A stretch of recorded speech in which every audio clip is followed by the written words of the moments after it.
Stuffed away in this house, we found a car that's been sitting abandoned for over 35 years. A lot of you have a really good eye because you noticed it in our video of the Monte Carlo, and we got countless comments asking if we could detail this one too. And this is one of our scariest recoveries ever because we thought the whole floor under the car was going to break. All right. Oh man, you hear the floor creaking? Might get out of there. Oh my God. That floor is not cracked a little bit. We need a piece of wood over there. That floor is gonna go right through. Oh my God. So buckle in because we're saving a 1968 Caprice wagon and then surprising the family with the final result. All right, so Denise, the amount of people that were telling us the wagon, go back and get the wagon. We're back to do the wagon. Here it is. This is gonna be the final part to the 3-part saga. First, obviously, we did the Monte Carlo. Yep. Then we did the Chrysler Airstream. And now we're here to drag this guy home with us, which obviously is a huge piece of your family's history. It is. I would imagine it's probably one of the first vehicles you were ever in. This was our main source of transportation, mom and 4 kids. Yeah, absolutely. And that's kind of something that's been long forgotten in the American car culture, is the station wagon. You know, it was the SUV before the SUV. The only really 5 doors or station wagons that are made anymore are over in Europe, and they usually don't even make it out to the US unless it's like a low production model. So Mike loves wagons. Well, he had 2, now he has 1, but most people don't. They just get the SUVs now because it satisfies that same niche in the market, but the SUVs are never as cool or have as much style or character as these old wagons have. Yep. The only thing I'm concerned of is dragging it out of here because I can already see it's lopsided. And I think we need to walk underneath and see how scary this extraction is going to be. I can actually see down into the basement. I don't know if you could get a good view of that, but that's down into the basement here. So this side is a little bit lower, so we are kind of afraid of the integrity of the floor. There's a basement right below us, so we don't want the car to end up in the basement. Thankfully, we have what looks to be the majority of the weight already over the problem area. So as long as we can keep that weight forward, it's already holding it for now. So hopefully, you know, if we can just get the bulk of it onto the sturdier floor, then I think we can get the rest out. This might be a, what would you call this in the house? This is a living room. All right, so we have a wagon in the living room, and I really, really don't want a wagon in the basement. Here, Brent, you can go first. I think, so we're missing 2 stairs, and we got a nice spider web. I haven't stepped, you Here, want a broom to clean anything out? I'll follow you.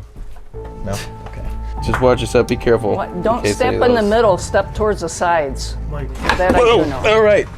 The last step doesn't work good. Oh, yeah, hold your weight. There you go. Okay. Wow. All right. Hey, okay.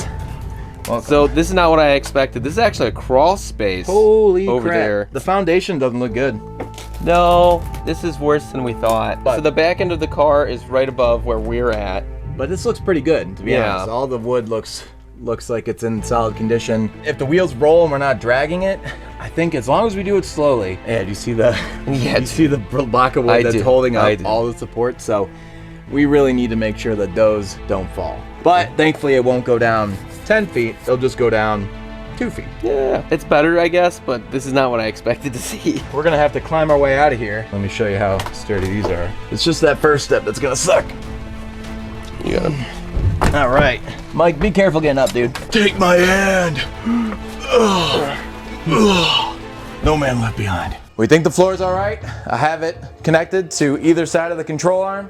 Mike pumped up all the tires. Yeah, it's in neutral. I cranked the wheel just a little bit over. It should slowly but surely come out. We'll see. Yeah, he probably shouldn't be over there. I gotta make sure this side's okay. Let's just see if it moves first before I put your life at risk, if that's okay. This is live electrical current.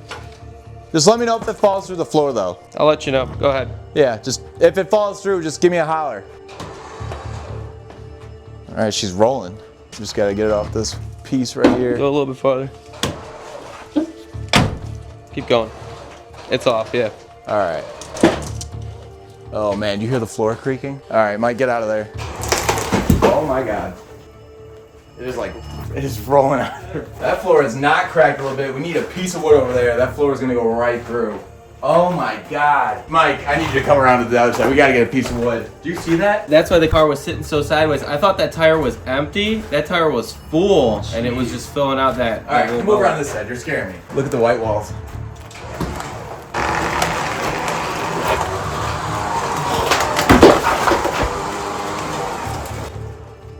Are we safe now, Denise? This is a good spot, right? Okay. Woo! That was a little scary there. Wow. All right, she's out. Oh man. Now we ran into our next issue, and that's that the car had no brakes, and we had to get it out of the house without damaging anything, so it took all of us with some bricks to try to stop the wheels from going anywhere. But while we're doing this, I want to say if you guys are enjoying this video so far, please do me a huge favor and subscribe to our channel and also like this video. It really helps us out. We do all these details absolutely for free, so a like from you helps infinitely. All right, so we're back with the 1968 Caprice Estate Wagon, and this thing is just the coolest. I mean, obviously you have the Caprice front end, and then you have all these styling cues that go all throughout the car. This body line that starts here, fades away, and then comes back over the wheel well. You have the luggage rack that has the, I guess you call it a V, and then you even have an indentation of the same exact shape as the luggage rack. It literally mirrors it. On top of that, you have the coolest back window ever made, in my opinion. The fact that this goes down. The only other car I've seen that on is like a 4Runner, a Toyota 4Runner.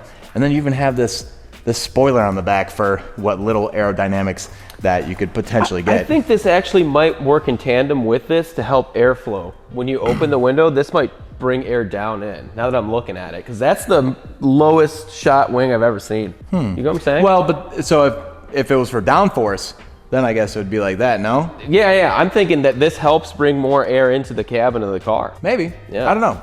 That's a really good question. You guys, let us know. My personal favorite part of the car are the 3 mirrored taillights on the back. I mean, this is just like an old movie. This thing is really freaking cool. And my actual favorite part about this car in today's day and age is if you see someone driving this car, there's 2 questions that you have. Who the heck's driving that, and where are they going? Whether they're going to the grocery store because this is their daily driver and that's what they use to go around town, or they're going to meet up, or they're going on a big trip, or they're driving it across the country. It's freaking cool. Like, if you're driving this as your daily driver to the grocery store, you are cool. Besides its grandiose looks, this thing's huge and it is beautiful, but it is in rough shape. So to my knowledge, this thing's been sitting for about 35 years. So this thing's been parked since before all of us were even born. It's really dirty on the outside. It has probably more paw prints on it than any other car that we've ever seen. So there was a lot of raccoons. There was a cat in that garage too. I'm really interested in what's on this hood because I've never seen an assortment like this. There's so much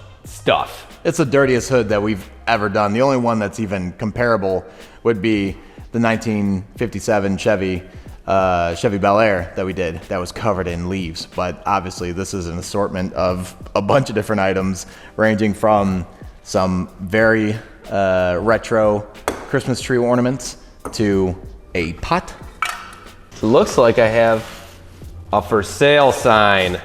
Make an offer. I know what I have. It's mint.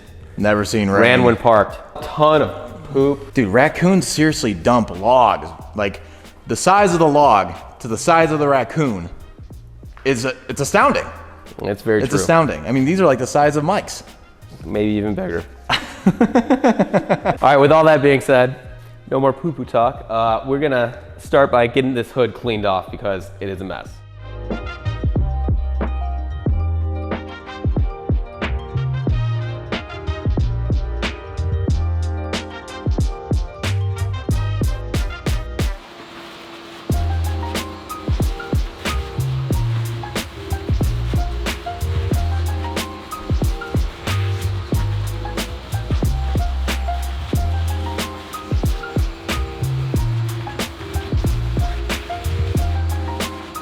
Now for these wheels, as you can see, Mike is showing you that these white walls are completely stained, but that's nothing that we can't fix, so we're gonna air them up, take off the center cap so we can clean underneath there too, and then when we spray our degreaser on, you can see all that filth starting to melt away right away, and we're gonna clean all the tires on the car and then move on to the pressure washing. But I also wanna say, make sure you watch until the end of the video because we're also gonna stop at Power and Performance, and they have another update on the IROC Z for us.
Denise told me that there was a hidden key in the ashtray, under the ashtray drawer. Oh, look at that.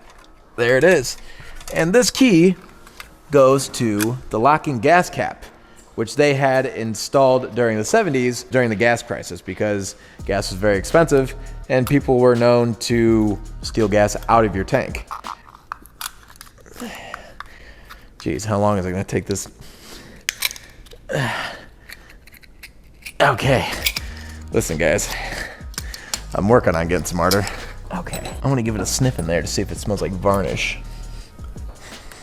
Yeah, it smells like varnish in there. I'm guessing that they didn't empty out this gas tank like they did the Monte Carlo. But it doesn't smell too bad. Yeah, locking gas cap, kinda cool.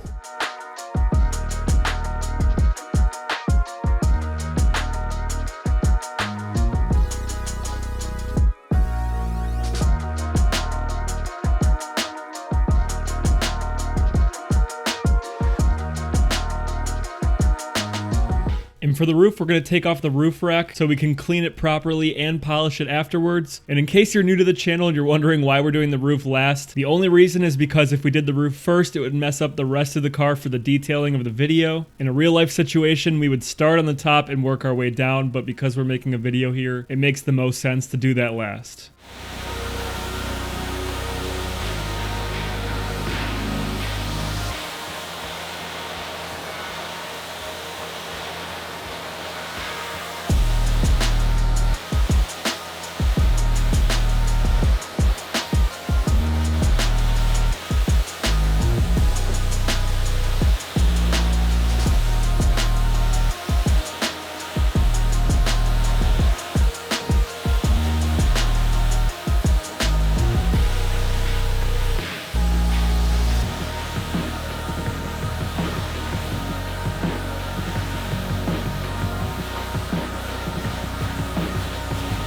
Let's open up the hood and check out what's going on underneath.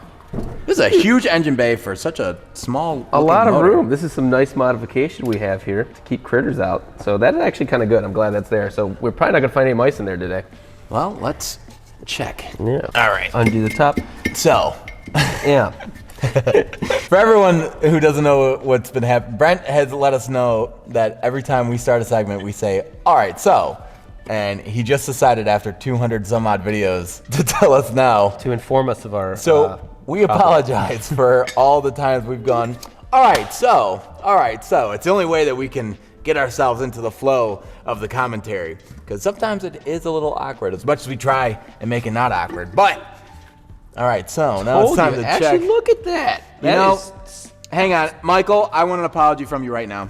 You're not getting any apology. I want an apology from you right now. Mike said that there's no way this car is gonna start. Yeah, I'm gonna keep on to that. This car's been parked for 35 years. I have to believe for the whole team apparently, because there's haters around. I believe that this engine bay did have some critters throughout it because there's so much In here, for sure. hay in this car. Oh my gosh. I told you, dude, something was definitely living in here. No, it's just dirty. Oh yeah, this stuff just, you know, Okay, I gotta fell put this over back. here somehow. I don't know if you know this, but straw makes its way into very tricky places if you leave it long enough. Oh, Brent, you know who I miss? I miss Frank. I miss Frank too. You know, we'd have the garage open, he'd waddle on in here, say hello. He'd munch on the hay maybe. He definitely liked pork, he loved pork. He wasn't the brightest, but he'll forever be in our He was hearts. always happy to see you, which is was. really nice. But But I think we need a new shop pet. we do need a new shop pet, and I want to know, what do you guys think we should get? I said a lobster. I don't want to do maybe a turtle. Turtles stink. A turtle would be sick because it would be very difficult for us to lose him because it would just be like slowly going around everywhere, you know? Dude, you can't have a free range turtle. I was on a hike, but the turtle that I found was like this big, and I was like, that's a little bit too large for the shop. But if we get a turtle like this big. I guess it's up to you guys. We're missing Frank a lot, so should we get a new shop pet for these videos? If we should, what should we get? Leave us some ideas down below.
Moving on to the interior of this Caprice. Man, is this thing absolutely massive.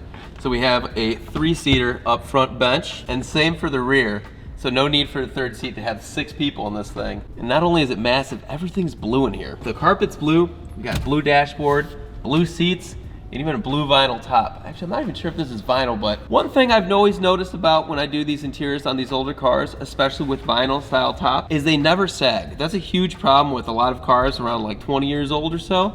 But I really like this old style. It always actually looks pretty good. Moving on from all of this blue, I will say this car also, not only is it really massive, it has probably the biggest speedometer I think I've ever seen in a car.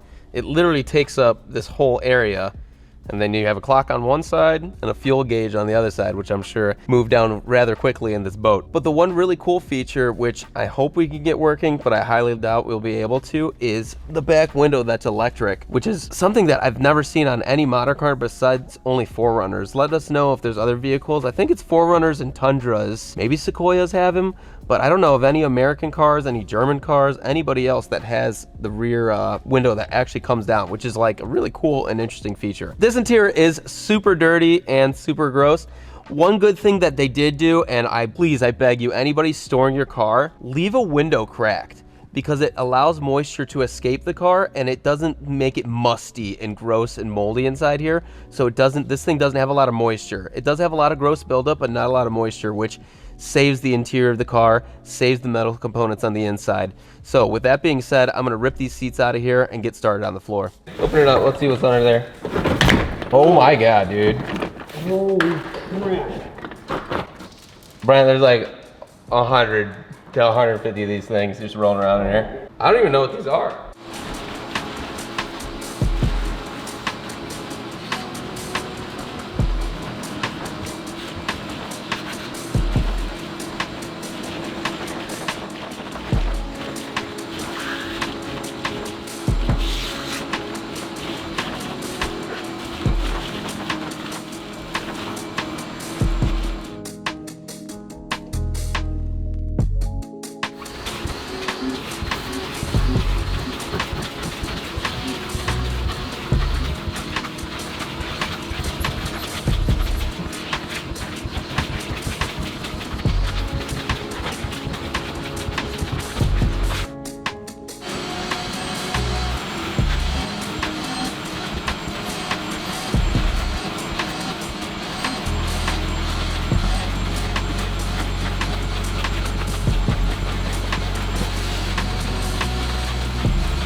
Now for the interior, it's super satisfying because you can see all of that buildup that's taken course over the last 35 years, and we're going to be able to remove all of it. Unfortunately, when you let this stuff sit for a really long time though, it is going to stain some materials. So obviously we can't make these look absolutely brand new, but we can get them super clean again. And I got to ask you guys, what do you think of the whole teal, green, blue interior?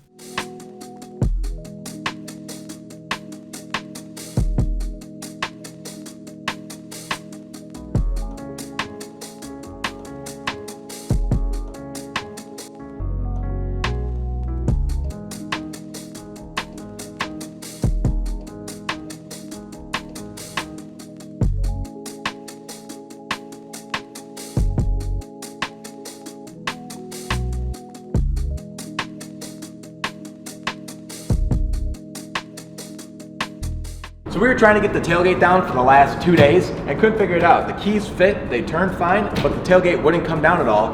And I talked to Denise and she said that the window has to be completely down and it has to be connected to power for it to release the tailgate. And I didn't understand why that had to be until you actually put the tailgate down. You can never put anything into the back of the hatch if the window was fully extended. This is after I already cleaned the whole entire car laying down in the hatch with a mask on. So, I guess better late than never. I have to say, watch how nicely these seats clean up, but again, with the teal and the blue.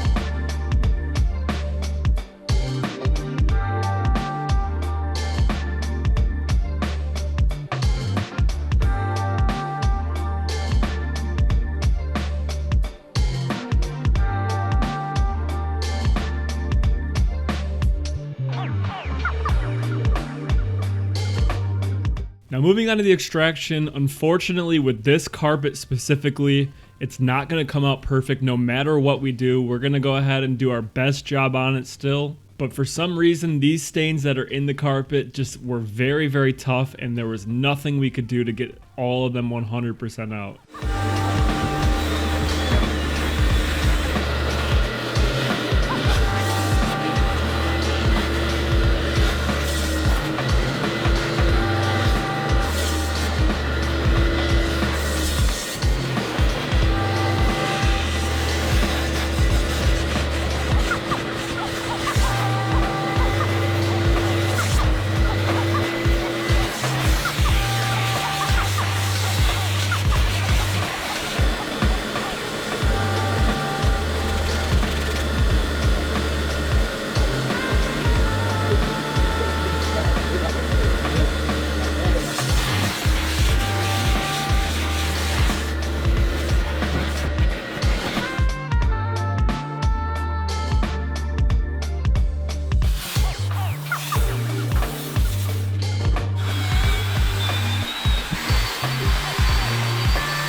Now while I start polishing these little metal squares on the exterior of the car, I want to tell a funny story that Denise told us, which you'll see me replicate in the video here. So she basically told us when she was a little girl, she would run up to these little squares on the car and she would look into them as if they were a mirror, and she would pretend like they were like a funhouse mirror. And that's like a fond memory that she has of this car. So as I was cleaning it and polishing it up, you'll see me at the end. I kind of did the same little thing just for Denise when she watches this video. And I can imagine if I was a kid, I would have done the same thing because they were at the perfect height for maybe a 6 or 7 year old. But that piques my interest in you guys. Do you have any memories of when you were a child and your parents had a car and there was something very specific about it that you really liked or that you still remember to this day?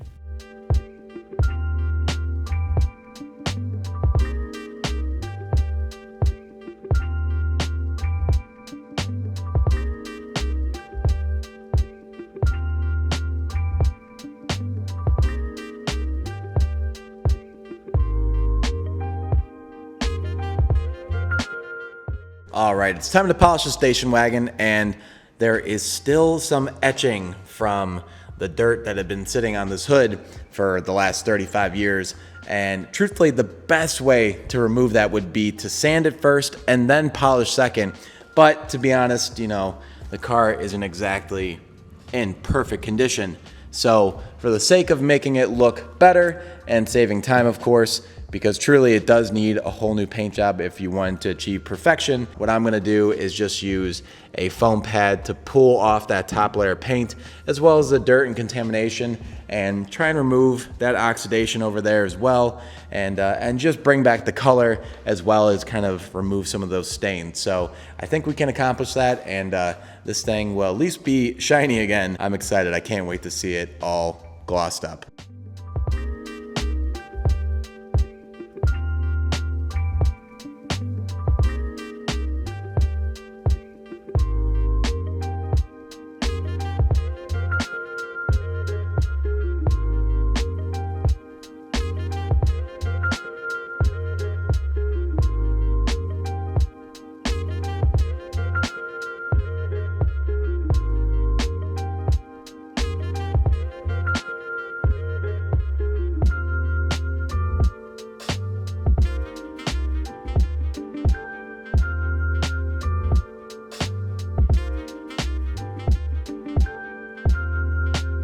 So after polishing, we're still left with discoloration and staining that I don't even believe sanding could remove, but it cleaned up pretty well as far as the oxidation goes, and we're getting some gloss back. For a car that was sitting for 35 years, I'd say she's starting to look pretty good.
Okay guys, so we're back with Tim and Adam from Power and Performance. These guys usually help us fix these cars. This one I don't think is worth fixing because we did go underneath and saw that one of the frame rails is pretty much completely gone. We did put power to it and it just boom. So I'm assuming that the engine's probably locked up too, which is a shame and a bummer, but I know how much you really like this car. So we still wanted to show you it, and I think it was still worthwhile because I think we're gonna bring some awesome memories to Denise and her family. So, you know, all the work wasn't for nothing, because we're also here to check up on the Camaro, and apparently there's an update on that as well. So yes. I'm very excited for that. I'm super excited to see this car. I don't care what condition it's in. I love them. It's right around the corner. Can we just go take a look at it? Yeah, I really want to see it. He was trying to buy it from Denise and her family, and she's like, absolutely not. Before I even saw it, and look this at is that. it. This is the perfect vehicle. This is right? awesome. Oof. Okay, so I saw a glimpse of it when it was in the video when you got the Monty out. I have some sort of just magnetic draw to these vehicles. Years ago, I remember sitting in the barbershop one time and everybody was talking about cars, the old man cutting the guy's hair next to me. The woman who runs the barbershop said, oh, Tim's into cars. Yeah, there's a little kid getting his hair cut too. He was looking at a hot rod magazine and he said, oh, my favorite car is a McLaren, so-and-so. And they went around the room and said, what's your favorite car? What's your favorite car? What's your dream car? And they got to me and the woman who owns the barbershop said, Tim, why don't you tell this young man what's your dream car? The first thing that popped in my head was a 1968 Malibu Wagon. And I was like, well, that tells me that's my dream car, because I didn't even have to really think about it. It's just what came out of me naturally. I love these cars. You'll catch me scrolling through Marketplace looking at them all the time. I've never pulled the trigger on one. This is 100% something I would want to buy, want to own. That's cool. Fond memories at barbershops. Yeah, I've had fond memories at barbershops too. How long ago was that? Long gone, unfortunately. When my wife sees me looking at them, she's like, oh, what do you see in that? And I'm just like, I don't know. But do you look at these and you think this like is they're one beautiful? of those cars where I'm like, having a big block, or any a big motor in there and driving around a fully. I mean, it's just sad that this one is, so beat and tired, but to be able to drive one and actually take it to shows, really freaking cool. And I'm glad we found one, and Denise is going to absolutely lose her mind, and her whole family is going to get to sit in it probably for the last time, because realistically, I don't know how much money they would have to put into this to get it running, and we're talking tens of thousands of dollars to even make it somewhat streetable. So possibly a frame swap or whatever. Yeah, and then the body's all jacked up too. So that part does suck, but we're gonna bring back those memories for her. So definitely keep watching, because Denise gives the best reactions, and this time it's gonna be her whole entire family. In the meantime, we have news on the Camaro, right? Oh yeah, Adam's been hard at work. He's been putting in. I heard he went on vacation. He went on vacation, but he came back to work on the WD IROC Z. Sweet. Let's mosey on over. Let's go take a look. Cool. We had bought this IROC Z and made a video out of it a couple videos ago where we dragged it out of a mud pit, detailed it, then we brought it to Power and Performance where we were gonna try and get it running. Turns out that the motor was locked up, which then we had Adam start working on it, and he ended up unlocking the motor, but he didn't get to run yet, and supposedly he's made some progress? Yeah, well, I'll run through what we've done since the last video, which if you haven't seen, go ahead and check that out. I'll give you the next update before coming to what I'm about to tell you. But I've gone ahead and installed a new distributor. So on the old one, we had a big burn spot in it, and I just replaced the components that were burned. The base of it was not burnt up, but it was just a little bit corroded from sitting. So that was not giving us the signal we wanted. We had power at the coil, but it actually wasn't sending spark to each individual cylinder. So we went ahead and got a new distributor, installed it, which it was seized into the block. It took me a good 40 minutes of tapping that base around to get it just to barely rotate and pry up. It was very, very seized into that intake manifold where it seals up. But finally got it out, put the new one in, reran the wires. I did find a couple more issue points that were tucked away behind. There's an oil pressure sensor back there that the end was burnt off of, so I replaced that. And I found a couple more wires that had the insulation gone on them. So fixed a few more things back there. And the other thing I did is I cut a hole in the trunk. And as you can see, it's the top of the fuel tank. The lines are cut there, and the fuel sending unit is out of it. The reason why is we weren't getting any fuel pressure, no response from the pump, even with direct power.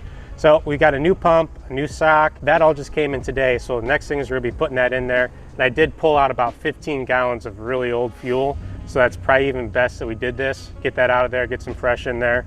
So that'll be my next big step, which hopefully lead to the next big unveiling. If we go back up, I can kind of show you what the motor does now versus just cranking over with the key. Go ahead, Tim. It sounds actually good. really good. It sounds good. I know that's not a huge update, but that's a big update because now it's actually kind of firing under its own power. The next big thing is going to be fuel, rehooking back up the harness, making sure the engine computer is still in good shape, and actually getting it running under its own power. We can maybe see this thing move. We can maybe see this thing rev, hear it, and we know it's got a cam. What is it going to sound like? So that's going to hopefully be the big next update for you guys. What? But the number one question. You think you can do a burnout next video? It's half a burnout. It's got an open differential in it, so it's got to be a one-wheel peel. One wheel take peel, it. dude. No Yeah. wheel's better than no wheels. So we're looking for a one-wheel burnout. Thank you, man. Jeez, I Dude, can't believe it. I did that's not some exciting expect this stuff. car to ever work. It's really exciting because we work so hard on all these cars, and a lot of times we never get to actually hear them or do a one-wheel burnout. So I'm extremely excited for that. Thank you so much for all the work you're putting into this, Adam. Seriously, double handshake. Yeah, thank Tim, you, thank you're you. the bomb too. So guys, definitely go check out Power and Performance on YouTube. They help us out so much. But we got to go get in the truck and take that wagon back to Denise. Okay, so we're back at the Mingus's. The Monte Carlo's right here. This is the first car that we surprised Mr. Mingus with, and then we have the wagon, and on top of that we have all his kids here, his whole family here, and he has no idea why everyone, well, at least why Denise is outside, but he has no idea that everyone else is here. So I'm sure once he sees me, he'll know what's up. Yeah. So do you guys want to go in first, and then I'll just say, oh, family? Sure. All right, you guys go in first, and then I'll come around the corner, and then he'll really know what's going on.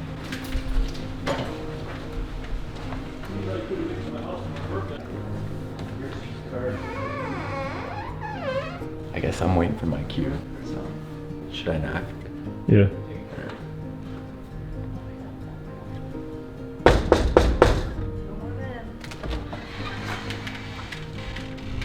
Mr. Mingus, how you doing?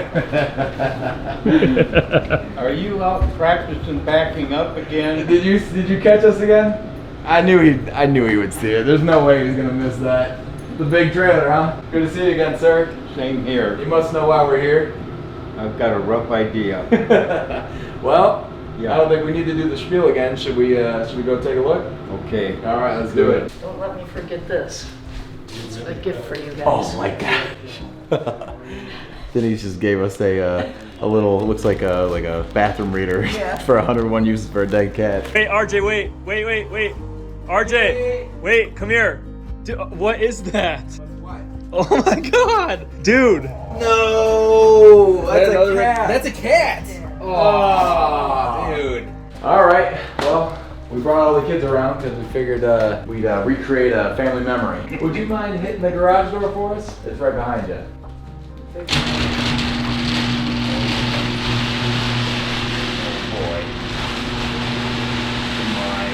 Who needs body work done? All you have to do is shine it up. Yeah. I'll be darned. Very good. we thought it might be cool if you guys all sat in it one last time together. That looks good. Yes, sir. Well, don't be shy. Does it bring back memories? Oh yeah. What do you think, Dad? Very nice. Oh, poor thing. Oh yeah. Boy, that looks nice.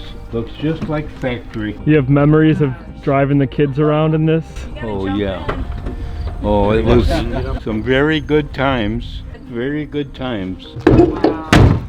Very good. How old was everyone the last time you sat in here? We got Monty in '85. When we would have been all together, it would have been before you went in the service. No, and before you got married. 82. Yep. 82. 82. Tell a story about this hole. Oh gosh. When I was little, sitting here, I would always put my finger in this hole. And mom would always say, "Get your finger out of that hole, you're gonna make it bigger." And there it is. Yeah. My little fingers, I was fixated with it.